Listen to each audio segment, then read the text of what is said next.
Hello and welcome to Manchester Banter. We visited Browton's, a hidden gem on Fletcher Street in the centre of Ashton-under-Lyne, and chatted to James Luckman.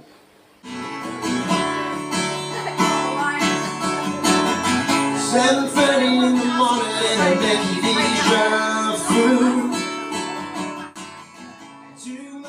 I've been performing in and out of bands for the last 20 years. I started when I was about 16, straight out.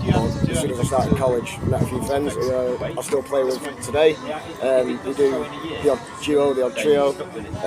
But musically, I do a little bit of everything. Pop, rock, country, dance, you name it. If I think it's a good track, I'll give it a cover. For example, I've just learned on the way here a Shania Twain track, which is not what you might think of when you first look at me, but it's a good song, so it goes in. So would you do that in your own style, or would you just I put my own spin on it. Yeah. Because obviously I can't hit the high notes that certain female vocalists can, but we edit it to suit. So that was my father. He played guitar from a very young age. He taught me to play from the age of about 9, and I've just picked it up ever since. Me and my dad have played together in various outfits through the years. He plays and sings a bit, does similar stuff to what I do. And it just always came from there. We're a very musical family as it is. My brother is a pianist. The various aunties and uncles play various instruments, and it's just always been growing up around music, really. It's always been a thing. Family affair, then, That's it. So have you ever done then, other than just you and your dad, have you ever thought about getting a family band together or anything, like the Von Trapp family band? It's complicated due to location. My brother currently lives in Calgary. The distance is a bit hard to do, but we have in the past, when he was in the UK, done the three of us together, and got various people involved, so it's been quite a fun mix. The interaction with the crowd, to be honest, once you see them enjoying it and having a good time from it, that brings a smile to my face and sort of fuels the rest of the gig, really. I've always loved music, as I said, from a young age. It's always been the dream to do it as a career. I was a web developer for the last 20 years, and I got to the point where I decided I just didn't want to do that anymore. In September of last year, I started doing this full time, and it's now what I do. So it just kind of feeds itself, really, and as I do stuff people enjoy, that's what I get out of it. There's a lot of competition out there, so there's a lot of other people doing what I do, there's bands, there's a lot of people out there that you have to compete with. Really. Trying to book a gig anywhere is a challenge, especially with a lot of pubs closing in recent years.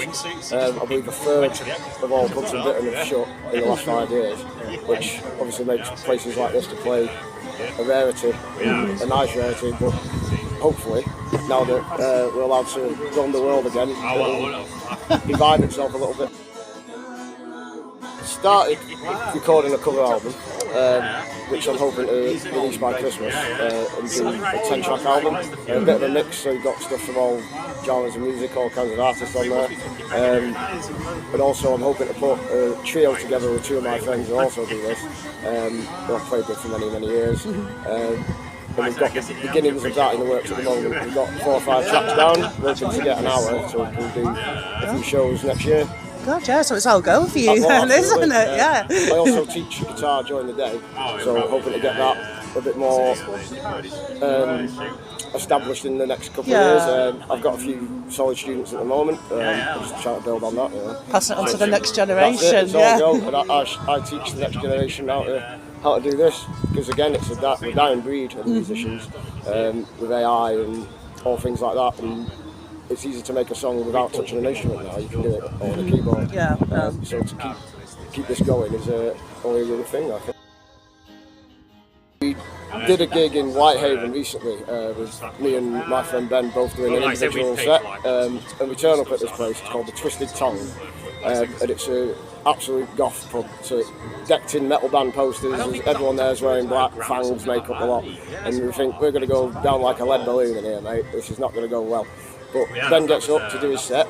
Within about 10 minutes, he's got them eating out of his hand. He's absolutely bonding with everybody. Put an amazing show. Had him warmed up nicely for me, and it was one of the best gigs I've ever done. And despite it being a 3-hour drive away, we'd do it again in a heartbeat. Absolutely do it again in a heartbeat. We're going back in September, which will be nice. So we'll hopefully see all the crazy vampire people again.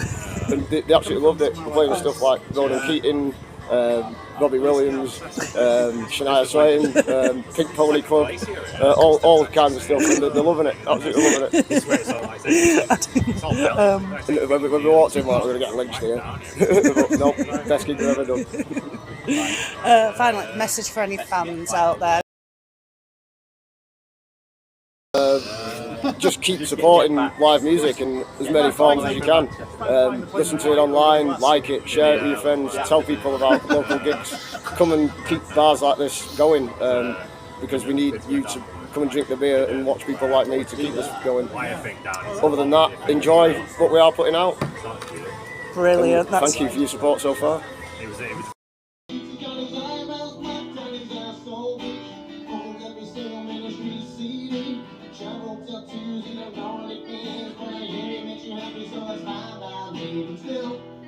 I'll be keeping it real, looking at your Instagram and I'll be keeping a little. I'll be trying not to double tap from way back, cause I know that's where the trouble's at. Let me remind you of the days when you used to hold my hand and we sip champagne out of cider can. Cause you were always man, I wasn't Superman. Just a young boy trying to be loved, so let me give it to you. I don't wanna know about your new man, cause if it was meant to be, you wouldn't be calling me up trying to lose and positive, but he don't wanna know about me. I don't wanna know about your new man. You get there eventually. You know you're missing all this kind of love, but I'm positive, but he don't wanna know about me. New man lives a house in the burbs. There's a man back on his shoulder, but I call it a bus. Yeah, he goes to Malaga with all the fellas. Yeah, but as a 6-pack, I'm kinda jealous. He wears sunglasses, windows in winter at night time, and every time a rap song comes on, he makes a gun sign. Says, chew, right up the room.